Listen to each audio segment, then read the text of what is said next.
যে শিক্ষার যে দায়িত্ব, সে দায়িত্ব রাষ্ট্রকে নিতে হবে।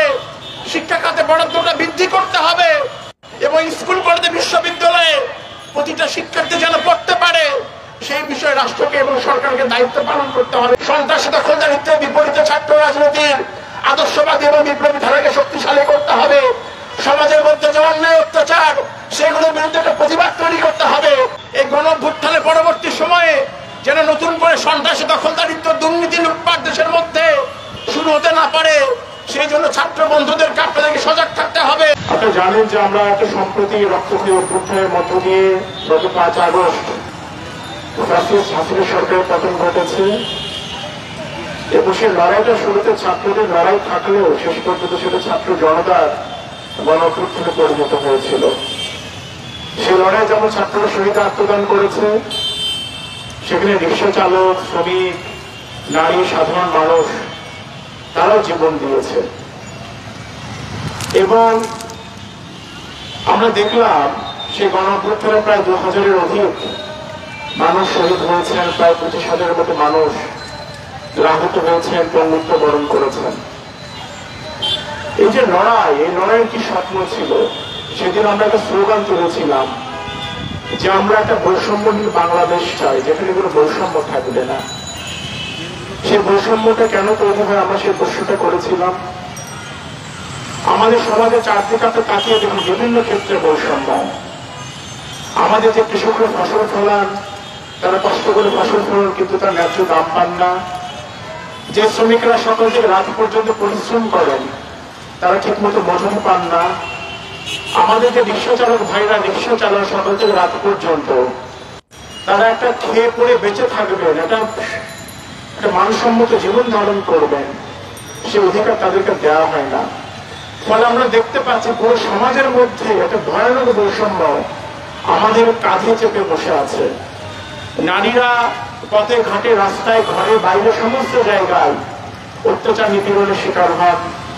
আমাদের পাহাড়ের বন্ধুরা, আদিবাসীরা, তাদেরকে আমরা দেখতে পাচ্ছি বিভিন্ন ভাবে তারা সেখানে হত্যার শিকার হন, বৈষম্যের শিকার হন।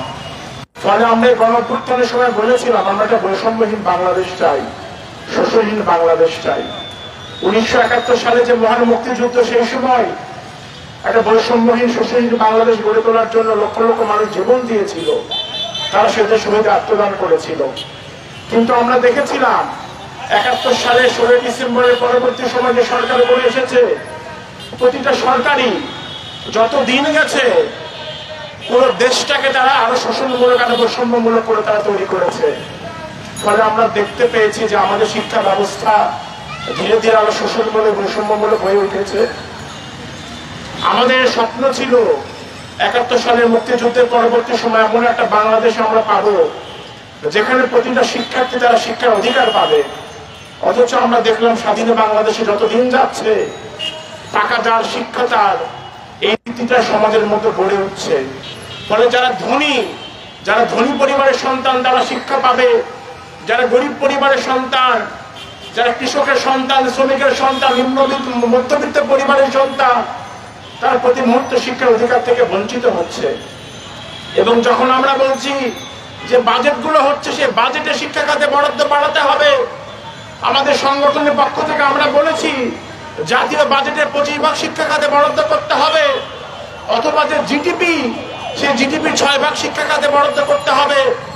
অথচ আমরা দেখতে পাচ্ছি যে আমাদের যে দাবি, সেই দাবি গতবার আপনারা দেখেছেন যে 1.67% জিডিপি সেখানে শিক্ষা খাতে বরাদ্দ করা হয়েছে। অথচ আমরা দেখতে পাচ্ছি সেনাবাহিনী, আমলাতন্ত্র, যে অনুৎপাদনশীল খাত, যে বিষয়গুলো জনগণের স্বার্থের সঙ্গে যুক্ত নয়, জনগণকে শোষণ নিপীড়নের সঙ্গে যুক্ত, সেই খাতগুলোতে একের পর এক বিভিন্নভাবে বরাদ্দ বাড়ানো হচ্ছে। ফলে সমাজতান্ত্রিক ছাত্র ফ্রন্টের পক্ষ থেকে আমরা দাবি করেছি যে শিক্ষার যে দায়িত্ব, সে দায়িত্ব রাষ্ট্রকে নিতে হবে। শিক্ষা খাতে বরাদ্দটা বৃদ্ধি করতে হবে এবং স্কুল কলেজে বিশ্ববিদ্যালয়ে প্রতিটা শিক্ষার্থী যেন পড়তে পারে, সেই বিষয়ে রাষ্ট্রকে এবং সরকারকে দায়িত্ব পালন করতে হবে। বন্ধুগণ, সেই বিষয়গুলো আমরা দীর্ঘদিন ধরে দাবি করেছি। আপনারা দেখতে পাচ্ছেন যে আজকে বিশ্ববিদ্যালয়গুলোতে একজন শিক্ষার্থী তারা একটু থাকবে, তার জন্য যে আবাসিক হলের ব্যবস্থা, সেই আবাসিক হলের ব্যবস্থাগুলো বিশেষ করে নতুন যে বিশ্ববিদ্যালয়গুলো হচ্ছে সেই বিশ্ববিদ্যালয়গুলোতে কোনো আবাসনের ব্যবস্থা নেই এবং একজন শিক্ষার্থী খেয়ে পড়ে বেঁচে থাকবে, তাদের ক্যান্টিনগুলোর যে ব্যবস্থা সেখানে কোনো ভালো মানের খাবার নেই। অথচ আমরা দেখতে পাচ্ছি প্রতি মুহূর্তে এই যে খাবারের খরচ, সেই খরচগুলো বেড়ে যাচ্ছে। ফলে এইভাবে পুরো সমাজের মধ্যে একটা শোষণ বৈষম্য সেটা তীব্র থেকে তীব্রতর হচ্ছে। ফলে বন্ধুগণ, আমরা বলতে চাই এই যে গণঅভ্যুত্থান, যে গণঅভ্যুত্থানের মধ্যে আমরা স্লোগান দিয়েছিলাম আমরা শোষণ বৈষম্যহীন রাষ্ট্র চাই, আমরা বৈষম্যহীন শিক্ষা ব্যবস্থা চাই, আমরা বললাম, কিন্তু রাষ্ট্রের পক্ষ থেকে এখন পর্যন্ত আমরা কোন রকম উদ্যোগ আয়োজন দেখছি না। আমরা বলেছিলাম যে আগস্ট পরবর্তী সময়ে শিক্ষাক্ষেত্রে যে সংকট, সেই সংকটগুলো দূর করার জন্য শিক্ষা সংস্কার কমিশন যেন তৈরি করা হয়। অথচ আমরা দেখতে পাচ্ছি এখন পর্যন্ত শিক্ষা সংস্কার কমিশন তৈরি করা হয়নি। এবং আমরা দেখতে পাচ্ছি যে বিভিন্ন রকম যে সংকটগুলো, সেই সংকটগুলো জিয়ে রাখা হচ্ছে। যে শ্রমিকদের যে অধিকার নিয়ে তারা যখন কথা বলেছিল, আমরা দেখলাম রাষ্ট্রের পক্ষ থেকে তাদের বুকে গুলি চালানো হলো। এই যে পরিস্থিতির মধ্য দিয়ে আমরা দেখছি, বন্ধুগণ, বলতে চাই এই যে 24 সালে যে গণঅভ্যুত্থান, সেই গণঅভ্যুত্থান আমাদের সামনে শিখিয়ে দিল যে কোনো একটা অধিকার, সেই অধিকার লড়াই করে পেতে হয়। 24-এর গণঅভ্যুত্থান আমাদের সামনে শিক্ষা রেখে দিল যে আমরা মাথা নিচু করে বাঁচতে পারি না, যে কোনো একটা অধিকারের দাবিতে আমাদের বুক পেতে দিতে হয় গুলির সামনে। আবু সাইদরা সেদিন গুলির সামনে বুক পেতে দিয়েছিল। আপনারা দেখেছেন মীর মুগ্ধরা সেদিন শহীদ আত্মদান করেছে।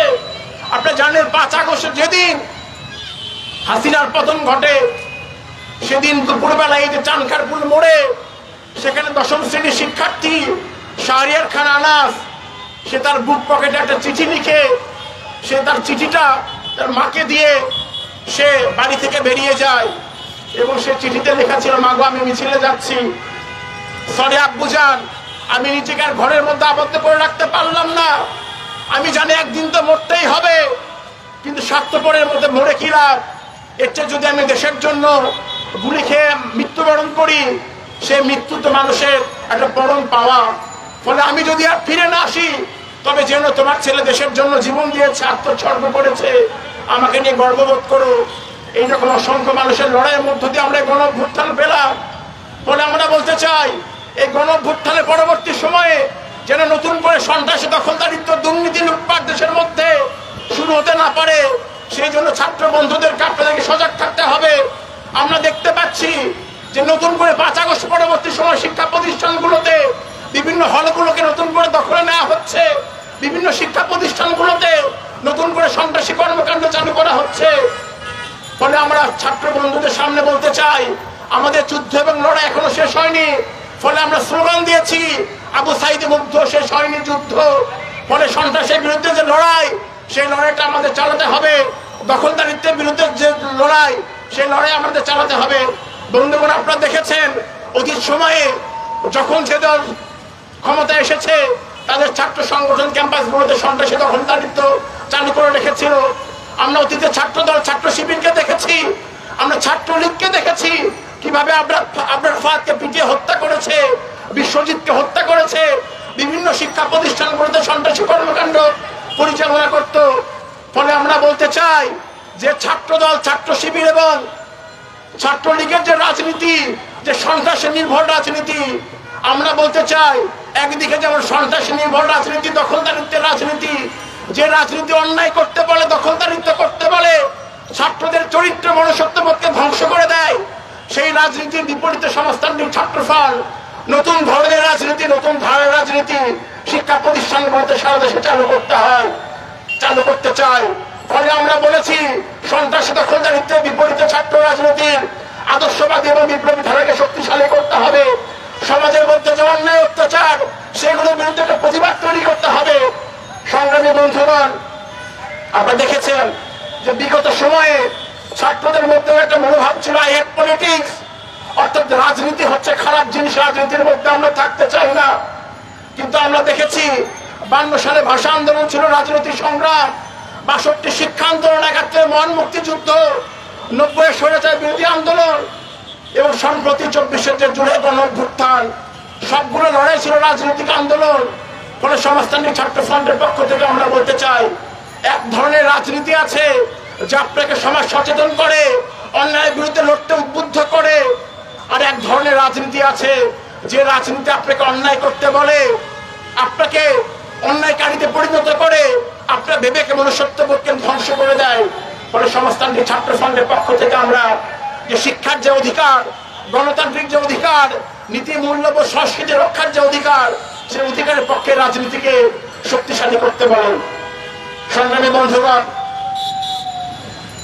ফলে সমাজতান্ত্রিক ছাত্র ফ্রন্টের যে লড়াই, শিক্ষা সংস্কৃতি মনুষ্যত্ব রক্ষার যে লড়াই, সেই লড়াইকে আপনারা এগিয়ে নেবেন এবং যে লড়াইটা আমরা করছি সেই লড়াইকে শক্তিশালী করবেন। আমাদের সংগঠনকে বিভিন্ন শিক্ষা প্রতিষ্ঠানগুলোতে, জেলায়, পাড়া, মহল্লা, উপজেলাগুলোতে পৌঁছে দেবেন।